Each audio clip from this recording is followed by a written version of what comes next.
بلا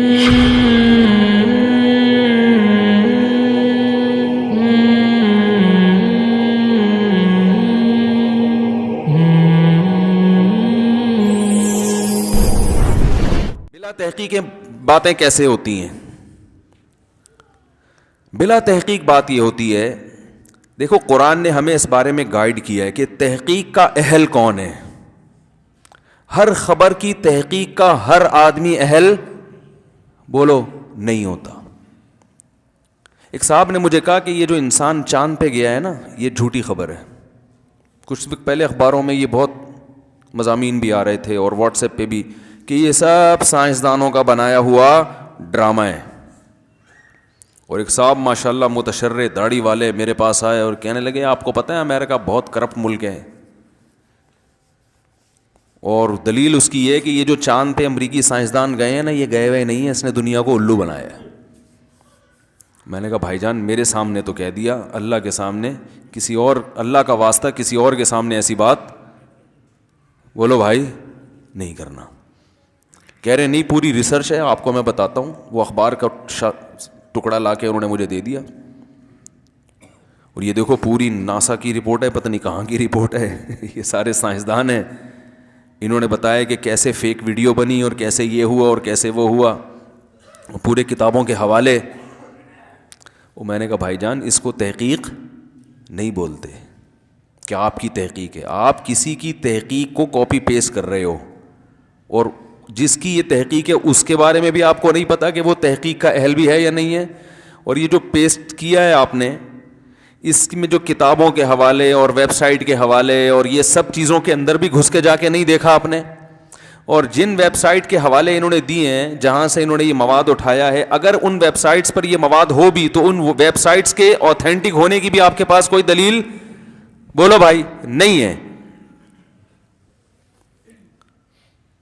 تو میں نے کہا بھائی یہ کام آپ چھوڑ دو، یہ آپ کا کام، یہ کسی سائنٹسٹ سے پوچھو. فلکیات کے جو ماہرین ہوتے ہیں یا جو خلائی سائنسدان ہیں نا، جو خلاؤں میں سفر کرتے ہیں، ان کا اگر کوئی آپ کی سلام دعا ہے کوئی مستند ادارے میں، اس سے جا کے پوچھو، وہ بتائے گا کہ یہ صحیح لکھا ہے کہ غلط لکھا ہے. قرآن و حدیث کے نام پہ آج کل لوگ الو بناتے کہ نہیں بناتے؟ تو لوگ اس کا جواب کیا دیتے ہیں؟ بھائی علماء سے پوچھو یہ ریسرچ صحیح ہے، یا علماء سے پوچھا جاتا ہے نا. ورنہ قرآن حدیث کا نام تو قادیانی بھی لیتا ہے، وہ ختم نبوت کے لفظ میں گھمانا شروع کر دیتے ہیں. منکرین حدیث تو صرف قرآن کا نام لیتے ہیں، قرآن قرآن، لیکن آپ علماء کے سامنے ان کو لے کے جائیں تو وہ 2 منٹ میں ڈھیر ہو جاتے ہیں. وہ کہتے ہیں ہم لیبل بہت اچھا ہے، ہم صرف قرآن کو مانتے، اللہ کی کتاب. یہ تو بخاری مسلم 3 صدی ہجری اور 2 صدی ہجری کی حدیث کی کتابیں ہیں، اور یہ تو قرآن کے خلاف سازشیں ہیں تاکہ لوگ قرآن کو چھوڑ کر ان حدیثوں پہ آ جائیں. لیبل بہت اچھا لگایا انہوں نے. تو علماء ہیں جو گائیڈ کرتے ہیں، بھائی یہ لیبل اچھا ہے، اگر آپ حدیث کو نہیں مانتے تو آدھے قرآن سے بھی ہاتھ دھونے پڑ جائیں گے. رنگ رلیوں پہ بہار، وہ کیا ہے، رنگ رلیوں پہ زمانے کی نہ جانا اے دل، یہ خزاں ہے جو باندازے بہار آئی ہے. یہ لیبل اچھے ہیں. اسی طرح جو صرف قرآن حدیث کا لیبل لگاتے ہیں اور فقہ کو نہیں مانتے، تو وہ اصل میں قرآن حدیث کو بھی نہیں مانتے، کیونکہ فقہ ہی ہے جس نے قرآن و حدیث کو ڈیفائن کیا ہے قانونی شکل میں، کتابوں کی شکل میں. سمجھ رہے کہ نہیں سمجھ رہے؟ کیونکہ اگر آپ فقہ کو ہٹا دو گے تو قرآن اور حدیث کی پھر تشریح میں امت آوارہ ہو جائے گی، بے لگام اونٹ، جس کا منہ جدھر چاہے گا اٹھ کے جائے گا. یہ تو اللہ کا اس امت پر احسان ہوا کہ قرآن و حدیث کی تشریح میں ہمیں خود آوارہ نہیں چھوڑا. یہ مجتہدین سے اللہ نے یہ کام کروا کے، کتابیں لکھوا کے، ریٹن فارم میں لا کے یونیورسٹیوں میں اور مدرسوں میں اس علم کو اللہ نے جاری کر دیا. اب اسی پہ پابند ہونا پڑے گا. قرآن و حدیث کی اس کے علاوہ کوئی تشریح قابل قبول نہیں ہوگی. تو ہر چیز کو لگام دینی پڑتی ہے، ہر ریسرچ کو لگام دینی پڑتی ہے، ہر تحقیق کو لگام دینی پڑتی ہے. سیاسی خبریں وہ لوگ کر رہے ہوتے ہیں جن کا سیاست سے دور دور کا بھی کوئی تعلق بولو بھائی نہیں ہوتا. یہ جو مولانا صاحب آج مولانا فضل الرحمان امریکہ گئے ہیں، اصل میں ان کے ڈونلڈ ٹرمپ سے صحیح تعلقات، یہ کشمیر کے بارے میں سودے بازی کرنے گئے. گئے نہیں ہیں, میں بالفرض اگر گئے ہوں اور ڈونلڈ ٹرمپ سے ہاتھ ملا جاؤ تو اصل میں یہ تو جو مخالف پارٹی ہے وہ, اور اگر یہی کام پی ٹی آئی والا کرے گا تو دوسری پارٹی اس پہ الزام لگائے گی. دیکھا, ہم تو کہہ رہے تھے پہلے بہت اچھے تعلقات ہیں ان کے آپس میں. تو ہر چیز میں غلط غلط. بھائی اگر غلط ہو بھی رہا ہے تو آپ کو تو نہیں پتا نا, آپ کے پاس تو کوئی دلیل نہیں ہے, تو آپ کیسے کہہ رہے ہو؟ تو ریسرچ کے بارے میں ایک اصول ہمیشہ یاد رکھیں, تحقیق ہمیشہ اس کے اہل کی معتبر ہوتی ہے. جو آدمی اس فیلڈ کا نہیں ہے وہ تحقیق کے نام پہ دھوکہ زیادہ کھاتا ہے, اور ہم نے بھی ماضی میں دھوکے کھائے ہیں, سمجھ رہے ہیں, ہم نے بھی دھوکے کھائے ہیں. پولیو اور یہ سب ٹوپی ڈرامے ہم نے بھی بہت کیے ہیں. لیکن جب تعلقات ہوئے نا اپر لیول پہ ڈاکٹروں سے, اس فیلڈ ایسے لوگوں سے جو ویکسینیشن, جہاں یہ ویکسینیشن تیار ہوتی ہیں ان اداروں میں جاب کرتے ہیں یا ان اداروں میں ڈاکٹر ہیں, تو پھر ہمیں بھی کہا ہوا کہ بھائی یہ پروپیگنڈا کیا ہے, زیادہ ہے, حقیقت کچھ اور ہے.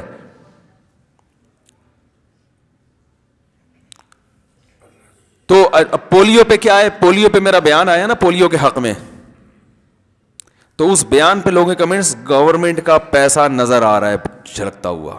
خدا کی قسم میں نے پولیو کے حق میں جو بیان کیا, اللہ کی قسم حکومت نے 1 روپیہ نہیں دیا, اور ایک دفعہ یہ بھی نہیں کہا کہ بہت اچھا مولوی صاحب آپ نے دل خوش کر دیا, اتنا بھی نہیں کہا ہے اللہ کی قسم. لیکن الزام کیا لگ رہا ہے کہ حکومت کے درباری مولوی. پولیو کا درباری مولوی سے کیا تعلق ہے یار؟ رائے ہے ایک, آپ پلائیں نہ پلائیں آپ کی مرضی. آپ یہ کہہ سکتے ہیں کہ مفتی صاحب آپ کو اس ٹاپک پر بولنے کی ضرورت کیا تھی کہ پولیو پلا سکتے ہیں بچوں کو, یہ آپ کا ٹاپک ہے, یہ تو ڈاکٹروں کا ٹاپک ہے. یہ کہ اشکال بالکل درست ہے کہ بھئی یہ لوگ ڈاکٹر سے خود ہی پوچھ لیں گے, آپ کو ڈاکٹروں کی فیلڈ میں ٹانگ اڑانے کی ضرورت کیا ہے کہ پولیو, میں نے کلپ ریکارڈ کروایا نا, وہ ضرورت اس لیے ہے کہ بہت سے علماء کی طرف سے یہ بات گئی ہے کہ یہ نہیں پلانی چاہیے. ان کی اپنی ریسرچ ہے, میں ان کا احترام کرتا ہوں, ہمارے لیے قابل احترام ہے, ان کی ریسرچ ہے. تو جب علماء کی طرف سے ایسی چیزیں کثرت سے آئیں تو پھر علماء کی ذمہ داری بن جاتی ہے کہ دوسری رائے بھی عوام کے سامنے لے آئیں کہ یہ علماء کا متفقہ فیصلہ نہیں ہے, اس میں علماء ہی کی دوسری رائے بھی موجود ہے. سمجھ میں آ رہی ہے بات کہ نہیں آ رہی؟ تو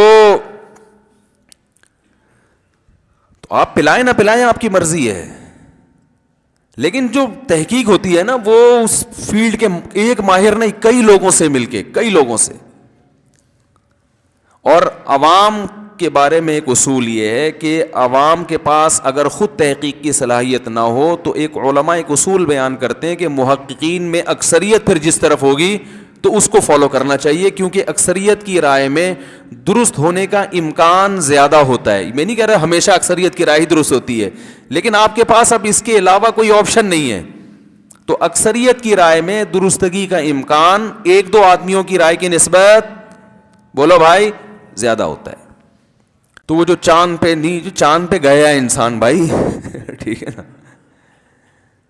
جب انسان نے چاند پہ قدم رکھا تھا, اگر یہ فیک ہوتا ہے تو پوری دنیا, جاپان بھی بیوقوف بن گیا, فرانس بھی بیوقوف بن گیا, آپ اکیلے ہو جو دنیا میں بیوقوف نہیں بنے.